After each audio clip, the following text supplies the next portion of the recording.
নমস্কার দর্শক বন্ধু, মানসী এভরিথিংসে সকলকে স্বাগত জানিয়ে আমি তৈরি করছি আজকের রেসিপিটি। আজকের রেসিপিটি হলো নরম তুলতুলে পরোটা। এই নরম তুলতুলে পরোটাতে আমি করেছি নামমাত্র তেলে, একদমই নামমাত্র তেলে এই পরোটাটা করেছি। আর কেমন করে এটি একদম নরম তুলতুলে হয়েছে সেটি আপনাদের সঙ্গে শেয়ার করব। চলুন দেখা যাক রেসিপিটা।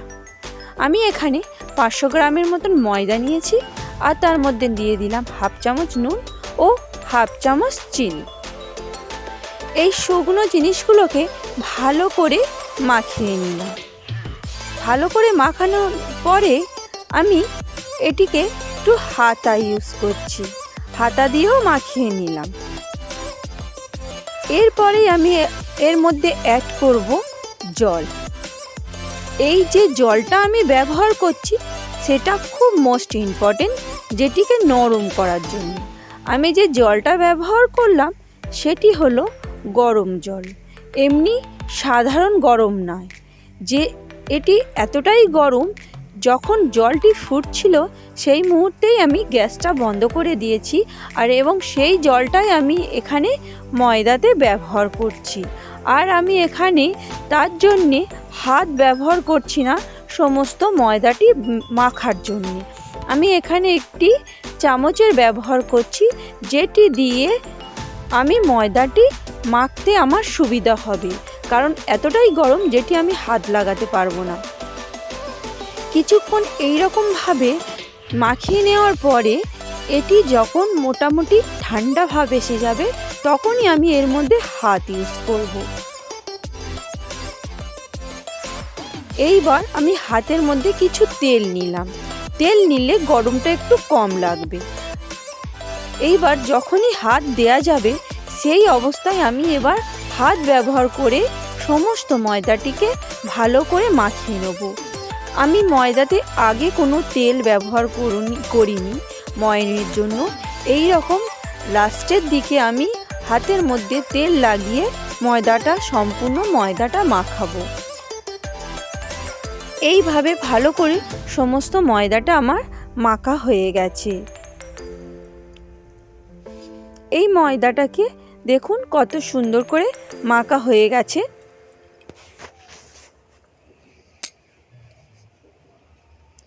এবার এটিকে আমি লেচি করে কেটে নেব। এই ময়দাটাকে রেস্টে রাখার কোনো প্রয়োজন নেই, রাখলে রাখা যেতে পারে, কিন্তু এখানে রেস্টে রাখার জন্য কোনো বেনিফিটস হবে না। এবার আমরা যেরকম পরোটা করি সেই রকমই আটার লেচি কেটে নিলাম।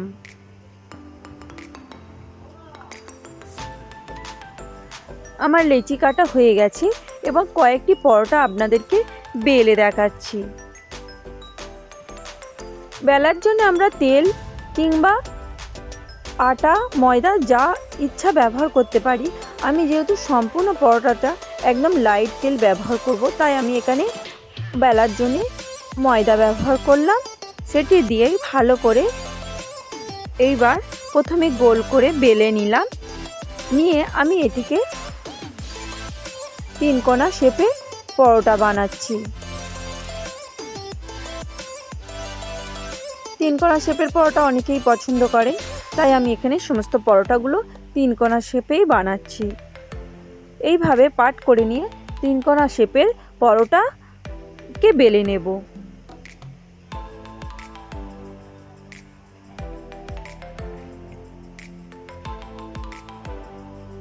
দেখুন 3 কোণা শেপের পরোটা আমার বেলা হয়ে গেছে। এইবার এটিকে গরম তাওয়ার মধ্যে দিয়ে দেব।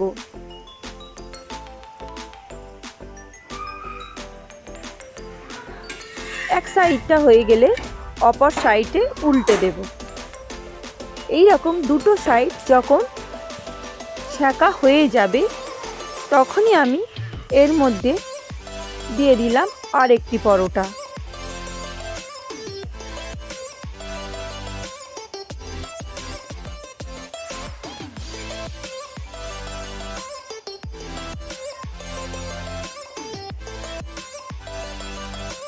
এইবার দুটো পরোটা যখন সেঁকা কমপ্লিট হয়ে যাবে তখনই আমি উপর থেকে একটি ব্রাশের সাহায্যে সামান্য তেল, এখানে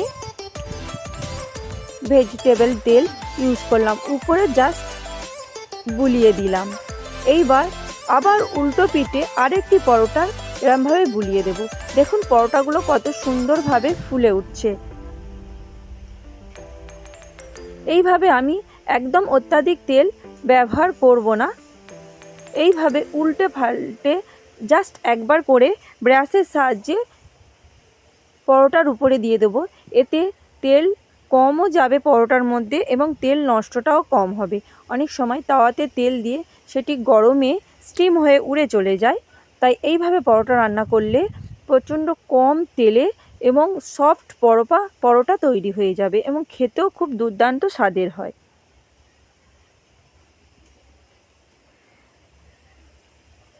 এইভাবে উল্টো পাল্টে সমস্ত পরোটাটিকে আমি ভেজে নেব।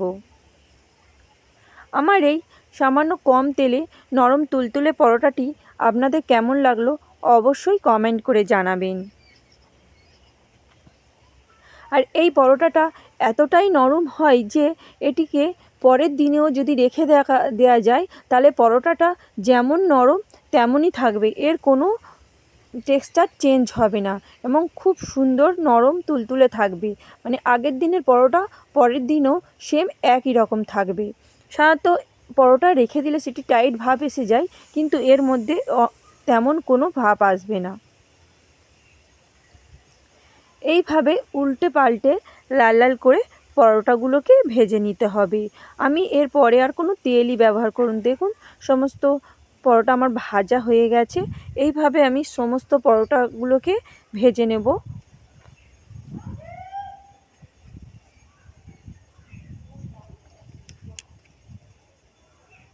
আর একটা পরোটা আমি সিঙ্গেল পরোটাকে আপনাদেরকে ভেজে দেখাচ্ছি। আগের পরোটা দুটো পরোটা একসঙ্গে ভেজে দেখিয়েছিলাম। এইভাবে সমস্ত পরোটাগুলোকে ভেজে নেব, প্লেটে তুলে নেব। আমার এই নরম তুলতুলে পরোটা রেসিপি আপনাদের কেমন লেগেছে অবশ্যই জানাবেন।